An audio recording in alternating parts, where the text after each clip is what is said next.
Good evening. Welcome to South Asia Newsline. I'm Arjun Chaudhary. Here are the top stories that tracking for you on Tuesday, the 16th of December. More than 100 school children killed in Taliban attack in Pakistan. Bangladesh observes 44th Victory Day with celebrations.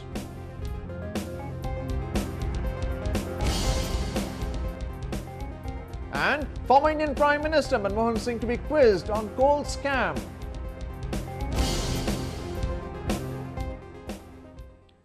And now for all the details. At least 130 people, including some 100 school children, were killed in and over 100 others were injured in a terror attack in northwestern Pakistan on Tuesday.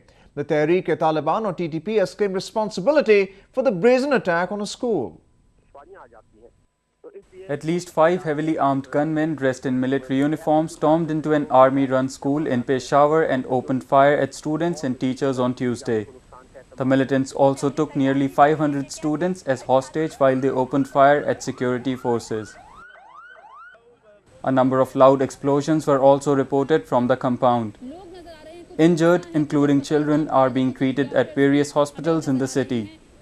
Officials fear the death toll could go up as the conditions of more than 15 of the students are said to be critical.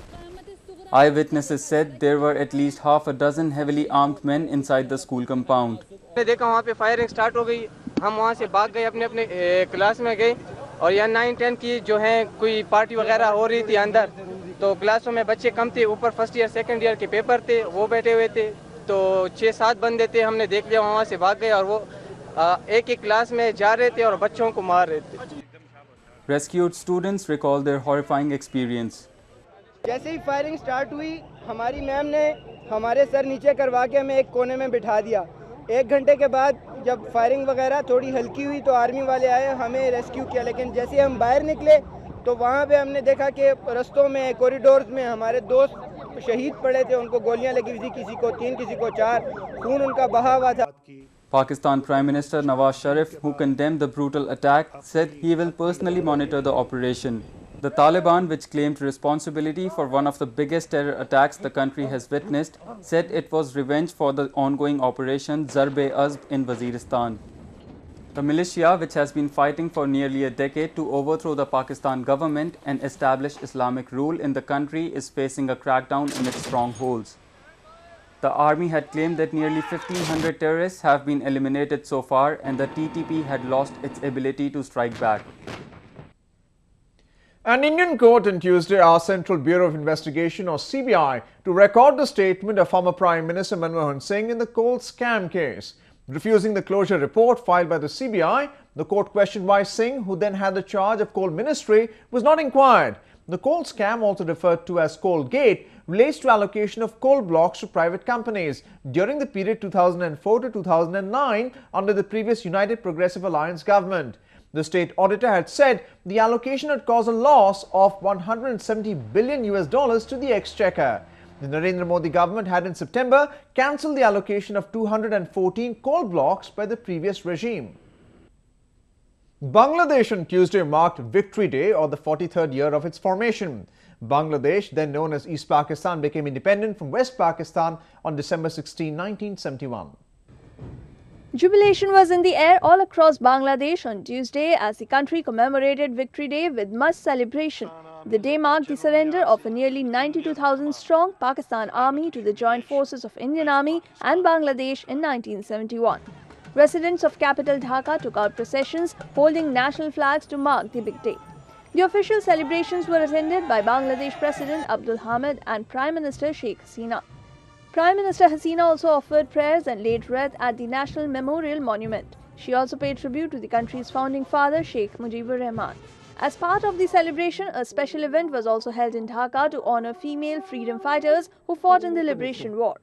Nearly 254 freedom fighters were felicitated at the event. The day was also observed in neighbouring India. A special ceremony was held in capital New Delhi to commemorate the victory of Indian armed forces during Bangladesh's 1971 Liberation War. India's humanitarian intervention came after millions of refugees streamed into its eastern states following the widespread killing. Bangladesh, under the leader of Sheikh Mujibur, fought a 9-month-long civil war in 1971 to break away from Pakistan. The bloody conflict saw some 3 million civilians being killed and some 200,000 women raped by the Pakistan army, which tried to crush the national movement. It's been 2 years since a 23-year-old was gang raped on a moving bus in India's capital. Despite the media and public outrage over the incident and the subsequent tightening of laws to protect women, most in the country say nothing much has changed. A report. It was from this bus stop in South Delhi 2 years ago that a 23-year-old paramedic student boarded a bus on which 6 men took turns to rape her. Prayer vigils on the anniversary of this brutal crime are being held at the same spot. It's a grim reminder of that day's tragic events, a tribute to a young girl whose life was cut short by her attackers. Authorities had given assurances after the incident to step up security and amend weak anti-rape laws. But 2 years on, many women in Delhi say nothing significant has changed on the streets. Men continue to harass and stalk them, and the numbers are proof. Rape cases increased from 24,000 in the year of the gang rape to more than 33,000 last year. Obviously, mentality does not change in 2 years, because something which has been given from thousands and thousands of years, patriarchy ain't gonna change in these 2 years, right? And I believe apart from that, people need to basically understand that what position woman basically holds in the society. And since woman still has been treated as an other, she still is the other in the society. But some feel there is a silver lining. They cite the fact that more women have started to report crime, and since the Delhi gang rape, have taken safety in their own hands. The public outrage created an atmosphere in the country where women are coming forward, fighting back, they were reporting such crimes. Otherwise, even families would tell girls not to report. And that has been the reason why if 100 crimes happens, only one gets reported. While some women in India have been empowered to protect their rights, life for the family of the gang rape victim has stood still. Justice for their daughter remains a distant dream as the case is now stuck in the Supreme Court. Islamabad has said it will go ahead with infrastructure projects in Pakistan-occupied Kashmir or POK, which are carried out with the assistance of China. This comes even after India registered its strong protests against involving China in the area, which has been internationally recognized as a disputed zone. Pakistan has criticized Indian Foreign Minister Sushma Swaraj's demand that China should stop its multi-billion infrastructure projects in POK. Pakistan Foreign Ministry spokesperson Tasneem Aslam said the projects will be continued to be executed despite the opposition raised by India. Pakistan would go ahead with all projects because we have not objected any development project in Kashmir which benefits residents of Kashmir, Aslam said. Analysts said China is well aware of the disputed status of POK and should not involve in projects there. Even when the China-Pakistan deal was signed over the Khashgam Valley, China had said that this is pending the resolution of the Kashmir dispute. So they are aware that there is a Kashmir dispute. It is there in the wordings of their agreement with China, with Pakistan. How then is China ignoring India's claims on Pakistan-occupied Kashmir? It's the totally disputed status of Pakistan-occupied Kashmir. How is China building permanent infrastructure there? Bakshi also said China, which has been opposing India constructing roads along the border with it, is having double standards when it comes to POK.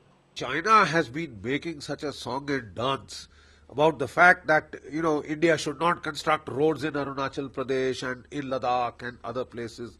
And it is amazing that they, on their own, when they know fully well that Kashmir is disputed territory, Pakistan-occupied Kashmir is disputed territory, they have been going ahead with infrastructure projects, road building, tunnel building, creating missile silos in that area.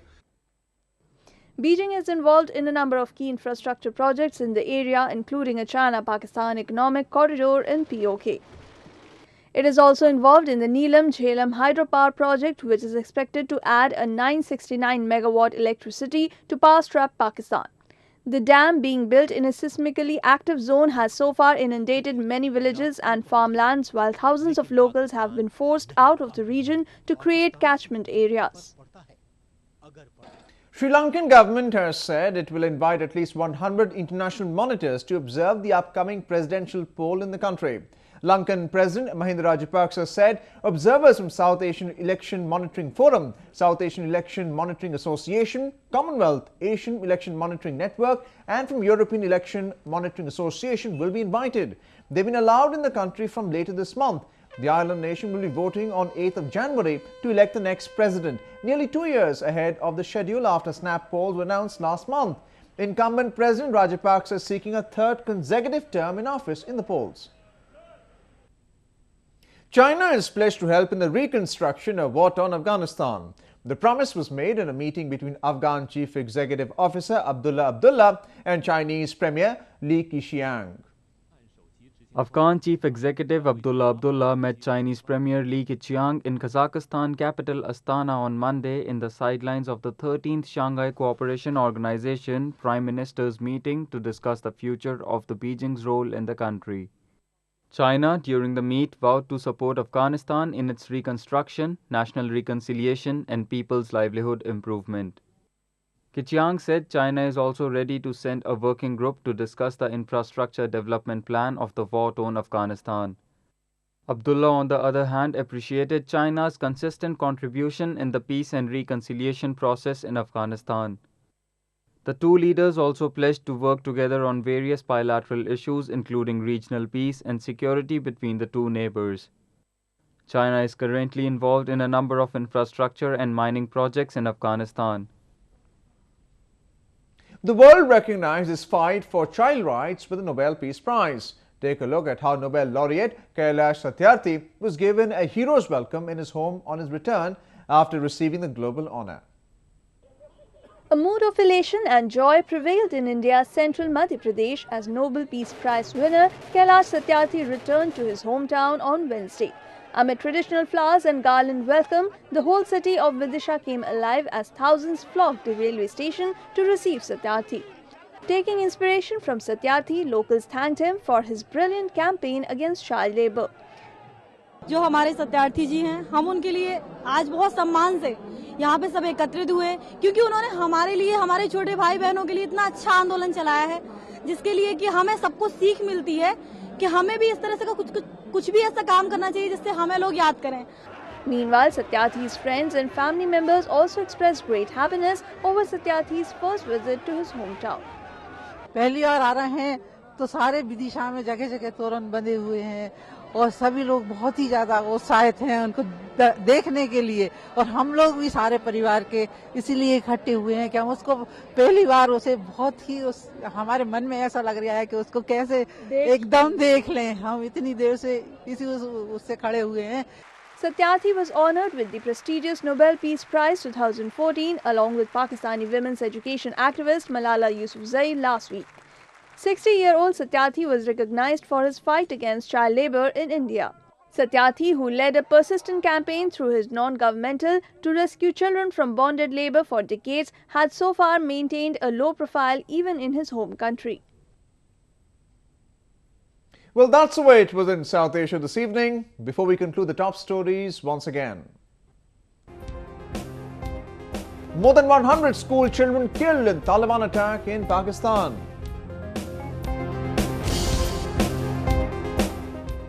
Bangladesh observes 44th Victory Day with celebrations.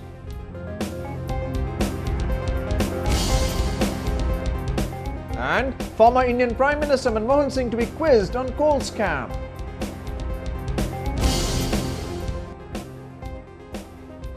Now our viewers can watch the show on SouthAsiaNewsline.com.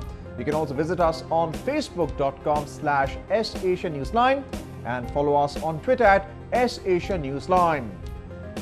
That's all in tonight's edition. We'll see you same time tomorrow. Good night.